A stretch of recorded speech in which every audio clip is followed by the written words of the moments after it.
Hello friends, this is Ujjwal Kahoi. Welcome to our YouTube channel, Avidya Academy. Please subscribe our channel and click on the bell icon so that you can get the regular updates. Basic ऐसा units हैं, ठीक है।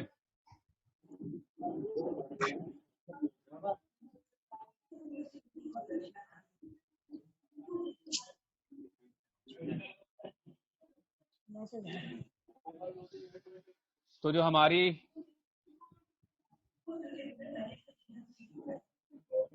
जो basic units हैं, ठीक है, तो हमने इसमें एक टेबल बना रखी है, ठीक।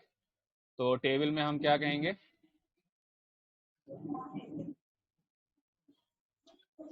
जो हमने टेबल में हमने 4 कॉलम ले लिए, ठीक। तो इसमें हमारे कौन कौन सी, सबसे पहला है बेस क्वांटिटी की, कौन कौन सी एसआई क्वांटिटीज हैं। उसके बाद उसकी यूनिट क्या है, उस यूनिट को डिनोट करने के लिए हम सिंबल क्या यूज करेंगे और उसकी डायमेंशन क्या होगी, ठीक है। तो सबसे पहली हमारी बेस क्वांटिटी आती है क्या, लेंथ, ठीक। जो सबसे पहली बेस क्वांटिटी है वो है लेंथ। लेंथ की बेस यूनिट क्या होती है हमारी, मीटर। सिंबल क्या होता है, एम। डायमेंशन क्या हो जाएगी, m0l t0, ठीक है। m0 का मतलब इसमें मास नहीं है, इसमें टाइम नहीं है, इसमें केवल क्या है, लेंथ है। एल की जो यूनिट है, एल की जो एक तरह से इंडेक्स है, जो पावर है वो 1 है, ठीक।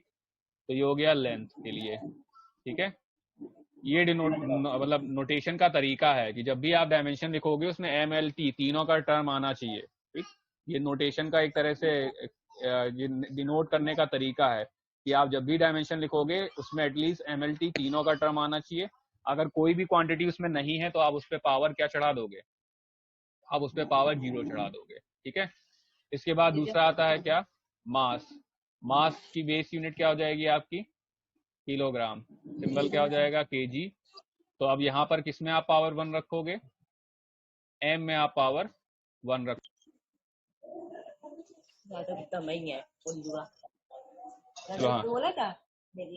शांत। चलो अब आगे आते हैं। तो हमने कहाँ तक बता दिया था, हमने कहा था इसी तरह से मास के लिए हो जाएगा, मास के लिए हो जाएगी बेस क्वांटिटी हो mass, base unit kilogram, symbol KG. और यहाँ पर हम क्या कहेंगे, अब चूंकि यहाँ पर मास का टर्म यूज हो रहा है तो m की पावर 1 रहेगी, l 0 हो जाएगा, t 0 हो जाएगा, ठीक है। उसके बाद थर्ड है टाइम। टाइम की base unit kilo second, symbol s हो जाएगा, m0 l0 t, ठीक है। तो क्वांटिटी, ये बेस क्वांटिटीज आपको जनरली याद रखनी है, 7 हो जाएंगी। कौन कौन सी, लेंथ हो जाएगा, मास हो जाएगा, टाइम हो जाएगा। फोर्थ है क्या, इलेक्ट्रिक करंट। करंट आपने पढ़ भी रखा है 10th क्लास में, ओम्स लॉ वगैरह जो था। करंट की यूनिट क्या होती है,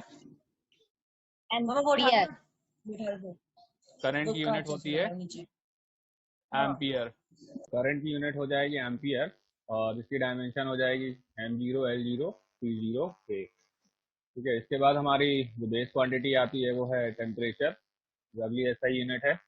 इसकी यूनिट क्या हो जाएगी, इसकी यूनिट हो जाएगी केल्विन। इसके लिए सिंबल हम यूज करते हैं के और थीटा, ठीक है।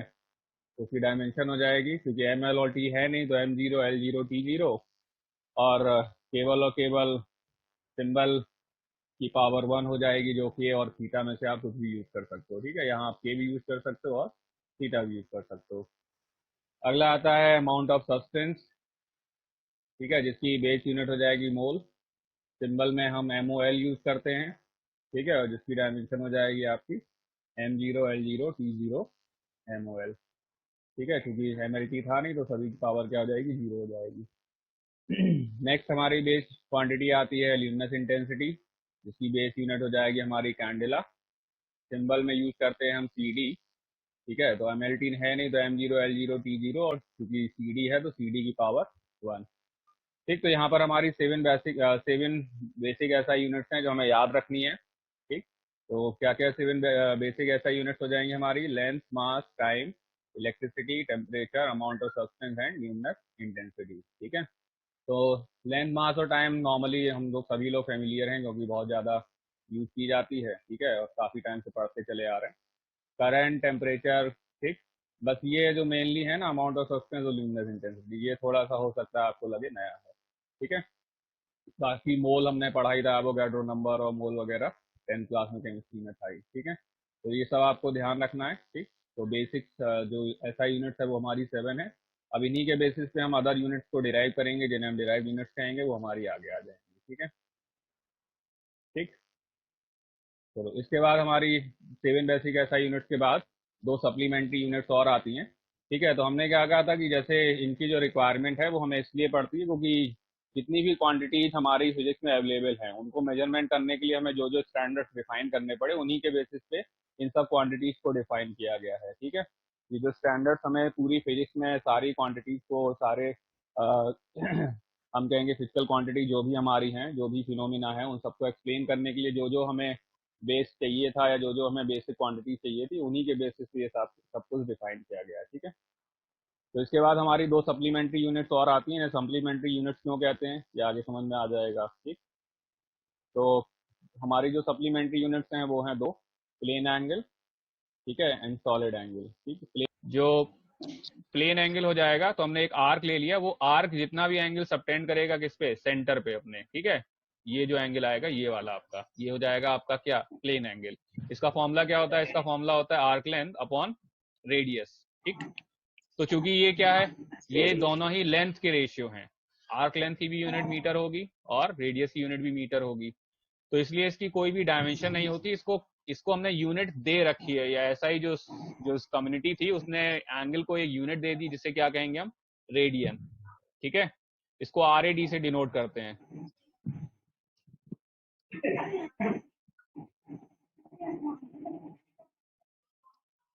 RAD, रेडियन, ठीक। दूसरा आता है हमारा सॉलिड एंगल, ठीक है। सॉलिड एंगल की यूनिट क्या है, इट्स ऐसा unit is steradian. Solid angle का फॉर्मूला क्या होता है, एरिया अपॉन में रेडियस का स्क्वायर। अभी हम एक्सप्लेन कर देंगे किस तरह से सॉलिड एंगल को हम डिनोट करते हैं। Delta it is the area of the given surface and it is denoted by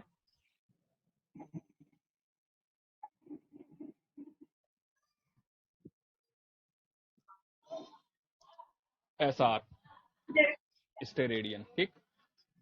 तो सॉलिड एंगल क्या है, सॉलिड एंगल हम क्या कहेंगे, सॉलिड एंगल का फॉर्मूला हो जाएगा delta A by R square. क्या मतलब है डेल्टा A का और क्या मतलब आर स्क्वायर का। सॉलिड एंगल एक्चुअली में एक सरफेस के द्वारा एंगल सबटेंडेड होता है उसके सेंटर पे, ठीक है। एग्जांपल के लिए जैसे आप मान लो एक स्फीयर आपने ले लिया, ये आपका स्फीयर है, और उसमें आपने छोटा सा एक सर्किल काट लिया, एक छोटा सा एक सरफेस एरिया ले लिया, जैसे यहाँ देख लो ये सरफेस एरिया हमने ले लिया, क्या DA डेल्टा A, कुछ भी ले सकते हो। DA क्या होता है, इसे डिफरेंशियल एलिमेंट कहा जाता है, वो अभी हम जब कैलकुलस थोड़ा बहुत पढ़ेंगे फिजिक्स में तो हम एक्सप्लेन कर देंगे। तो वो क्या कर रहा है, वो देखो जाके सेंटर पे क्या कर रहा है, एक एंगल सबटेंड कर रहा है। तो ये प्लेनर एंगल नहीं है, जैसे ये कोन हमने ले लिया, ये सरफेस एरिया है, ये सरफेस O पे जाके क्या कर रहा है, एक एंगल सबटेंड कर रहा है। तो एंगल देखो किस तरह से आएगा, एक सर्किल की तरह आएगा, एक प्लेन की तरह आएगा, ठीक है। इसे ही नाम दिया जाता है क्या, सॉलिड एंगल। और सॉलिड एंगल को डिनोट करने के लिए लोग यूज करते हैं लेटर ओमेगा, ठीक है। इसको आप लिख सकते हो किससे, डेल्टा ओमेगा, डेल्टा ओमेगा, ठीक है। Delta omega equal to area upon radius का स्क्वायर, ठीक है।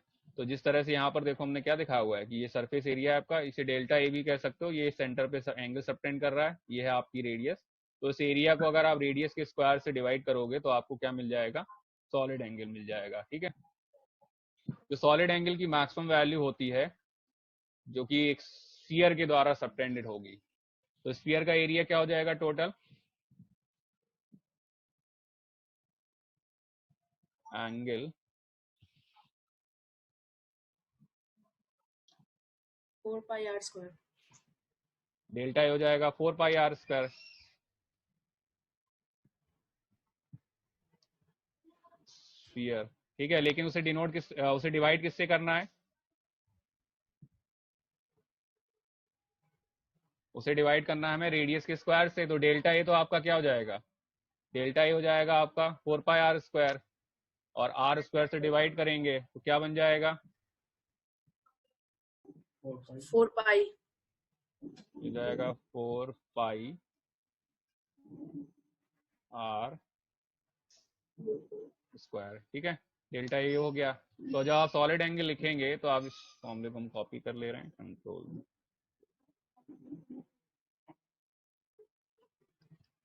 ठीक, तो डेल्टा ए की वैल्यू जब आप पुट करेंगे तो आपका जो डेल्टा ओमेगा है वो क्या आ जाएगा, वो आ जाएगा 4 पाई। 4 पाई।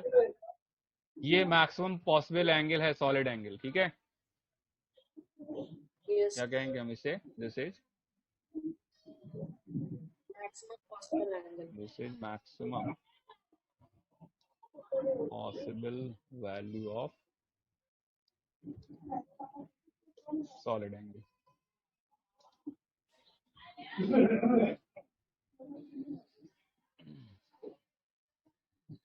तो सॉलिड एंगल आपको समझ में आ गया क्या है, समझ किस तरह से सबटेंड होगा। कोई डाउट हो किसी को तो बता दो, ठीक है। सॉलिड एंगल हमने एक्सप्लेन कर दिया, डायग्राम से आपको क्लियर हो ही गया होगा कि किस तरह से सॉलिड एंगल सबटेंड होगा। आप ऐसे मान लो जैसे आप वाटरमेलन, तरबूज सभी ने देखा होगा, देखा है ना। Yes sir. जब आप तरबूज परचेज करने जाते हो, जब आप उससे कहते हो जो शॉपकीपर है या दुकानदार है कि भैया जरा काट के दिखाओ, ये जरा टेस्ट कराओ, ठीक है, तो आपने देखा होगा वो किस तरह से उस तरबूज को काटता है। वो इस तरह से एक कट लगाता है, ऊपर लगाता है, चारों साइड से एक रेक्टेंगल या स्क्वायर शेप में कट लगाता है, और जब वो उसे निकालता है तो पीस इसी तरह से कुछ निकल के आता है। कुछ विजुलाइज हो रहा है, जब आप तरबूज लेने जाते हो तो वो जो जब पीस कट करके निकालता है तो वो पीस कुछ इस तरह से निकलता है।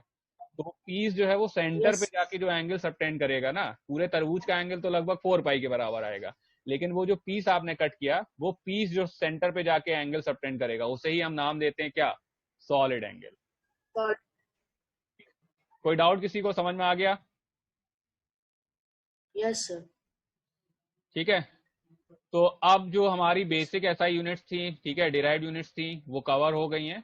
ठीक, अब हमें करना क्या है, अब हमें इस पे बेस, मतलब सॉरी, जो बेसिक एसआई यूनिट्स थी और जो सप्लीमेंट्री यूनिट्स थी वो कवर हो गई। अब हमें कवर क्या करनी है, अब हमें इनके बेसिस पे आपकी डिराइव्ड यूनिट्स निकालनी है। ठीक है, तो हम कल या नेक्स्ट क्लास जो भी होगी उसमें सारी डिराइव्ड यूनिट्स को कवर करेंगे, जितनी जितनी इंपॉर्टेंट है उनको पहले कवर करेंगे, उसके बाद में अनइम्पॉर्टेंट जितनी होंगी। ठीक, जो नंबर है वो बहुत ज्यादा बड़ा है। आप एनसीईआरटी फर्स्ट पार्ट जो है आपका 11th का, या जो भी आपकी रेफरेंस बुक है, उसमें जब पीछे जाके देखेंगे तो आपको कई सारे फॉर्मूले या कई सारी डायमेंशन लिखी हुई मिल जाएंगी, पूरी टेबल मिलेगी, जिसमें लगभग लगभग अप्रोक्सीमेटली 170 180 के आसपास यूनिट्स होंगी या क्वांटिटीज होंगी। ठीक है, तो ऑब्वियसली बात है, इतनी सारी क्वांटिटीज अभी याद करना तो पॉसिबल नहीं है। ठीक, तो हमने क्या कहा, अब हम आपको लगभग 30-35 हैं वो कवर करा देंगे, बाकी फिर आप जो है वो धीरे धीरे जब आप आगे बढ़ते जाएंगे तो आपको याद होती जाएंगी। ठीक, तो डिराइव्ड यूनिट्स निकालने के लिए क्या तरीका यूज करेंगे, किस कौन से मेथड यूज होंगे वो हम,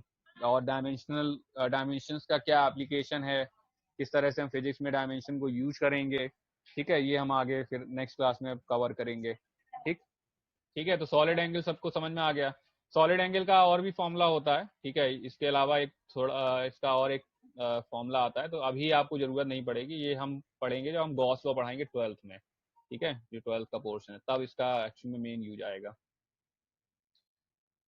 तो आपकी बेसिक यूनिट सारी कवर हो गई। तो अभी होमवर्क ये है नेक्स्ट क्लास के लिए, आपको क्या करना है, आपको 9th और 10th स्टैंडर्ड में आपने जो भी क्वांटिटीज पढ़ी थी, ठीक है, फिजिक्स में, आपको सबकी यूनिट्स लिख के लानी है। ठीक है, जैसे हम बात करें distance, displacement, speed, velocity, acceleration, ठीक है, फोर्स, मोमेंटम, ठीक, और उसके बाद ग्रेविटेशनल, यूनिवर्सल ग्रेविटेशनल कांस्टेंट, ठीक, डेंसिटी, ठीक है, वेवलेंथ, ये सारी थी आपकी 9th क्लास में। इसी तरह से 10th में पोटेंशियल, करंट, चार्ज, ठीक है, अच्छा वर्क डन और रह गया, वर्क डन था, ठीक है, रेजिस्टेंस, रेजिस्टिविटी, ठीक, इनको आपको सारी क्वांटिटीज को के यूनिट्स याद करके आनी है, क्योंकि हम इसको ही सबसे पहले कवर करेंगे।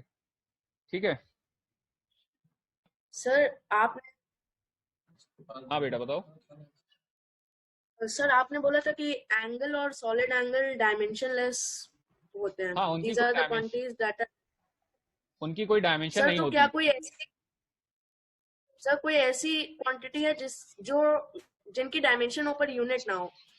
नहीं, अगर यूनिट है तो डायमेंशन तो होगी फिर, ठीक है, यूनिट हमने क्या कहा, यूनिट एसआई सिस्टम ने खुद डिफाइन की हुई है, यूनिट्स उन्होंने बनाई हुई हैं।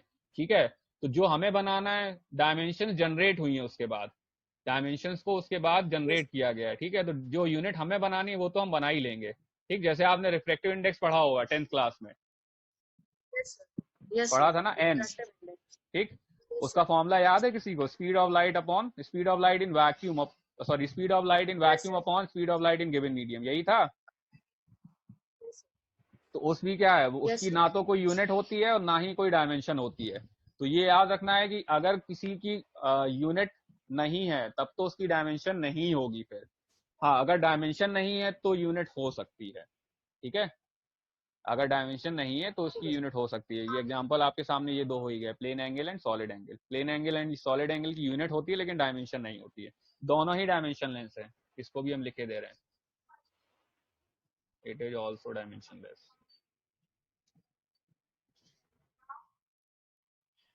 इसको यूनिट इसलिए दी गई, ऐसे समझ सकते हो कि अगर हम इसे यूनिट नहीं देते तो अगर आप किसी को एंगल को डिनोट करना होता तो आप क्या लिखते फिर उसके लिए, केवल 30।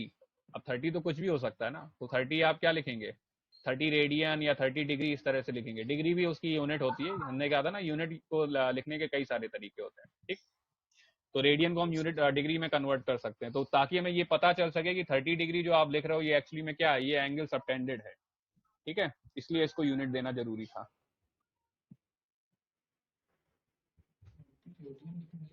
सर, हाँ बेटा, अभी आपने बोला जो एंगल होता है उसको 30 रेडियन लिखा जा सकता है, पर सर जब पाई लगा होता है तभी तो नहीं 30 नहीं, ऐसा रेडियन कुछ बोला नहीं है। है, पाई की वैल्यू होती है भाई, 3.14 पाई की वैल्यू होती है। पाई जो लिखा है ना, pi radian equal to 3.14 radian. जी सर। ठीक है, तो जरूरी नहीं है 30 को आप चाहो तो पाई 3.14 से डिवाइड करके पाई में कन्वर्ट कर लो।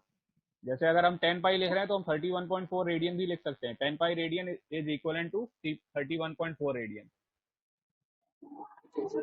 अब इसमें इससे मत कंफ्यूज होना, हमने जैसे कहा 10 पाई तो कहो कि सर 10, आपने कहा था 4 पाई से ज्यादा एंगल नहीं हो सकता। भाई 4 पाई का मतलब है किसी सरफेस के द्वारा इससे ज्यादा एंगल सबटेंड नहीं होगा सेंटर पे। ठीक है, सरफेस इससे ज्यादा एंगल सबटेंड नहीं कर सकता, लेकिन कोई पार्टिकल अगर 10-15 चक्कर लगा चुका है, ठीक, 10 पाई का मतलब एक पार्टिकल 5 रोटेशन कंप्लीट कर चुका है, इसका मतलब हुआ 10 पाई। ठीक है, तो आपको कंफ्यूज नहीं होना है कि सर आपने कहा था कि जो एंगल मैक्सिमम है वो सॉलिड एंगल 4 पाई हो सकता है। ये maximum angle subtended by any surface है किसका, सेंटर पे। ठीक है, वैल्यू इससे ज्यादा जो है ऑब्वियसली हो सकती है। ठीक, ठीक है, चलो अच्छा फिर।